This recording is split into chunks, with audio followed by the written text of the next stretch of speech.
Canal Cyber Contos apresenta A Guerra dos Mundos, de H.G. Wells. Capítulo 5 O Silêncio. A primeira coisa que fiz quando entrei na copa foi trancar a porta entre a cozinha e a área de serviço. Mas a copa estava vazia. Não restara uma migalha de comida. O marciano aparentemente levara tudo no dia anterior. Com essa descoberta, entrei em desespero pela primeira vez. Não bebi nem comi nada no 11º e no 12º dias.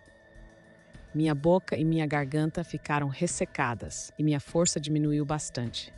Deixei-me ficar no escuro da área de serviço, num estado de profundo desânimo. Não parava de pensar em comida. Achei que tivesse ficado surdo, pois os ruídos do fosso que eu me acostumara a ouvir haviam cessado completamente. Não tinha forças para rastejar em silêncio até o observatório, ou teria ido até lá. No 12º dia, minha garganta doía tanto que, mesmo correndo o risco de alertar os marcianos, avancei para a bomba de água pluvial ao lado da pia e consegui 2 copos de água escura e poluída. Senti-me renovado depois disso e encorajado pelo fato de que nenhum tentáculo curioso aparecera depois do barulho da bomba. Durante esses dias, de modo confuso e hesitante, pensei muito no padre e em como morrera. No 13º dia, bebi um pouco mais de água. Cochilei e pensei em comida e em vagos e impossíveis planos de fuga.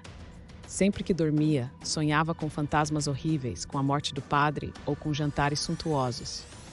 Mas dormindo ou acordado, eu sentia uma dor aguda que me obrigava a beber mais e mais água. A luz que entrava na área de serviço não mais era cinzenta, e sim vermelha. Para minha confusa imaginação, parecia a cor do sangue. No 14º dia, entrei na cozinha e vi surpreso que as folhas da erva vermelha haviam crescido bem na frente do buraco na parede, transformando a meia luz do ambiente numa rubra obscuridade.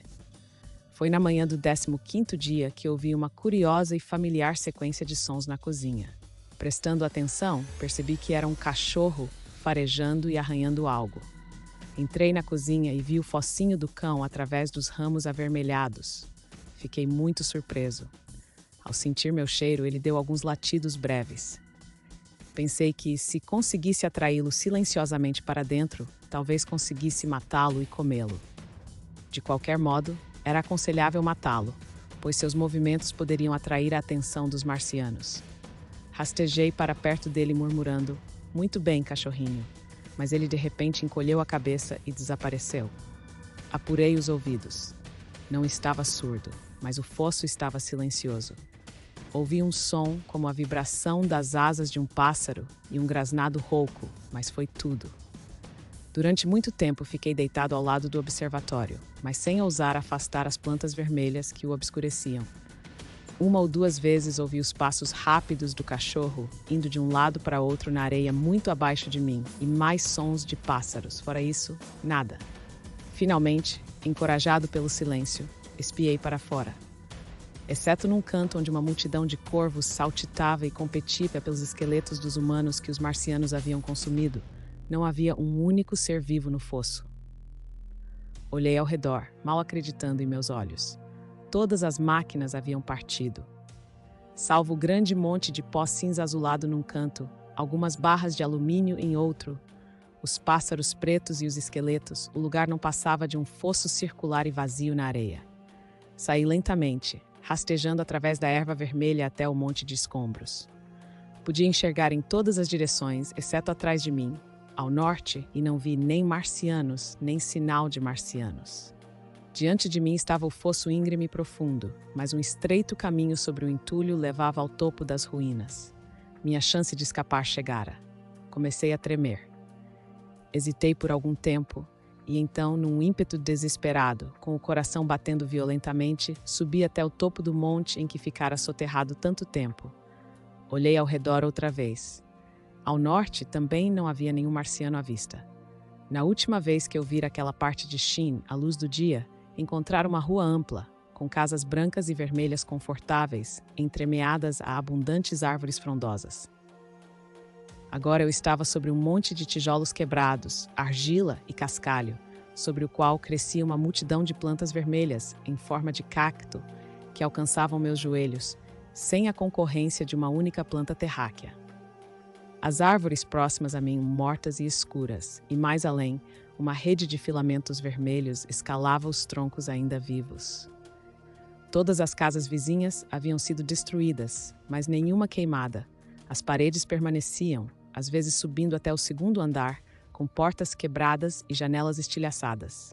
A erva vermelha crescia caoticamente nos cômodos destelhados.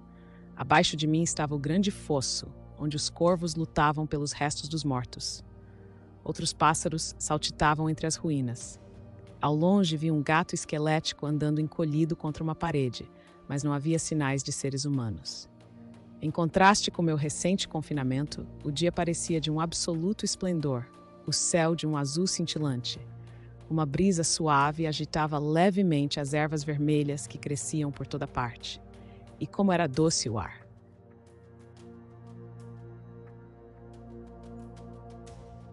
Capítulo 6. A ação de 15 dias. Permaneci algum tempo cambaleando sobre o monte, sem me preocupar com minha segurança. No covil insalubre de onde emergira, eu pensara exclusivamente em nossa segurança imediata. Não me dera conta do que acontecera ao mundo.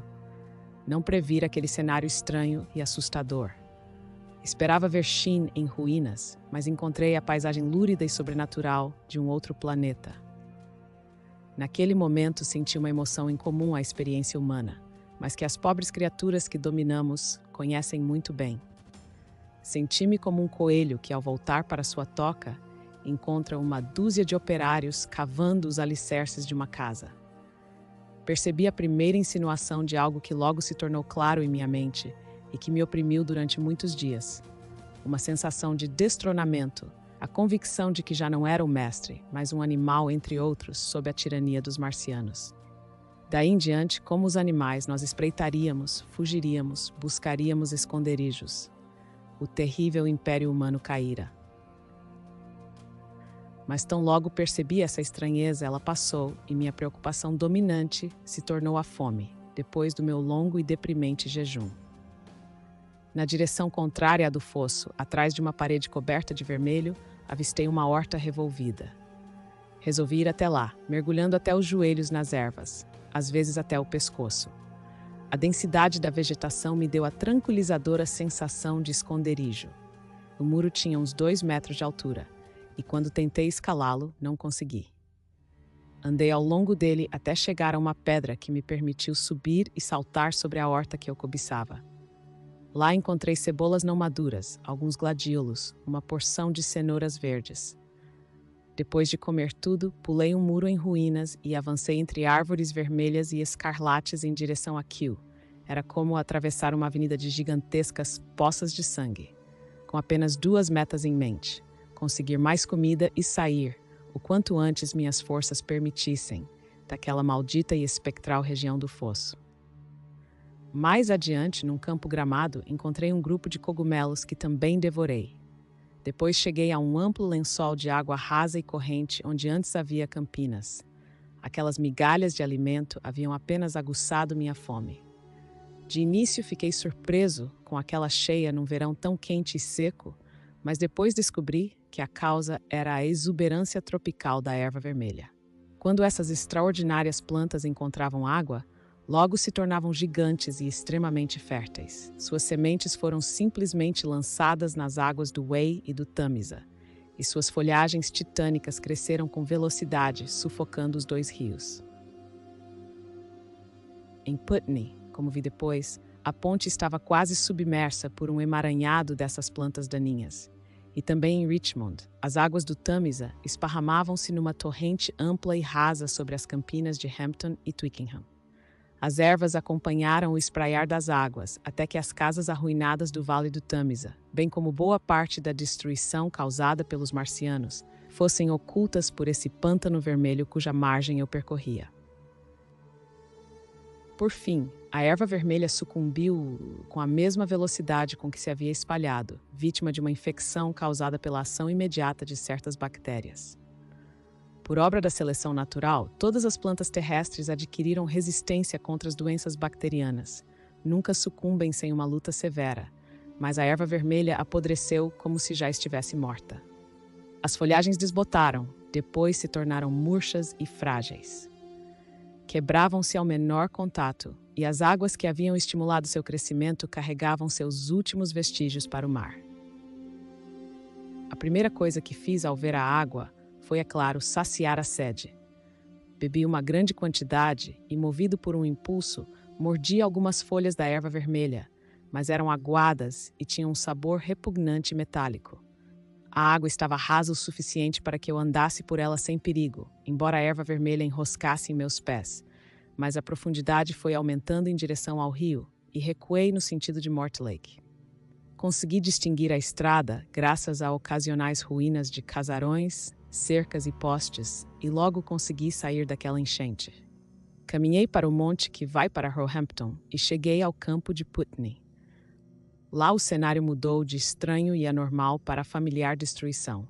Alguns trechos exibiam a devastação de um ciclone, mas algumas dezenas de metros adiante eu encontrava locais totalmente intactos, casas com portas e venezianas cuidadosamente fechadas, como se os moradores tivessem saído por um dia ou estivessem dormindo. A erva vermelha era menos abundante, e as altas árvores que margeavam a alameda estavam livres da praga alienígena. Procurei comida entre as árvores sem nada encontrar, e também invadi algumas casas silenciosas, mas elas já haviam sido arrombadas e saqueadas. Descansei durante o resto do dia entre alguns arbustos, pois estava fraco e cansado demais para prosseguir.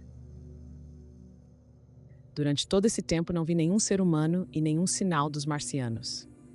Encontrei 2 cães esfomeados, mas ambos saíram correndo quando me aproximei. Perto de Roehampton vi 2 esqueletos humanos, não corpos, mas esqueletos descarnados, e no bosque ao lado encontrei ossos esmagados e dispersos de vários gatos e coelhos, e o crânio de uma ovelha. Tentei roer alguns ossos, mas nada mais restara neles. Após o pôr do sol, prossegui penosamente pela estrada para Putney, onde acredito que o raio de calor fora usado por algum motivo. Numa horta depois de Roehampton encontrei várias batatas não maduras, suficientes para aplacar minha fome. Dessa horta via-se Putney e o rio. O aspecto da região ao anoitecer era singularmente melancólico. Árvores enegrecidas, ruínas escuras e desoladas, e na base do monte, as águas do rio que transbordara, tingidas de vermelho pela erva, e pairando acima de tudo, o silêncio. Senti um terror indescritível ao pensar na rapidez com que aquela mudança desoladora ocorrera. Por algum tempo, achei que a humanidade fora varrida da terra e que eu estava só, o último homem que restara. Quase no topo do Monte Putney encontrei outro esqueleto, com os braços removidos e situados a vários metros do corpo. Enquanto seguia em frente, fiquei cada vez mais convencido de que o extermínio da humanidade, salvo por seres errantes como eu, já fora concluído naquela parte do mundo. Os marcianos, pensei, haviam abandonado o país devastado e partido em busca de alimento em outro lugar. Talvez naquele momento estivessem destruindo Berlim ou Paris, ou talvez tivessem ido para o norte.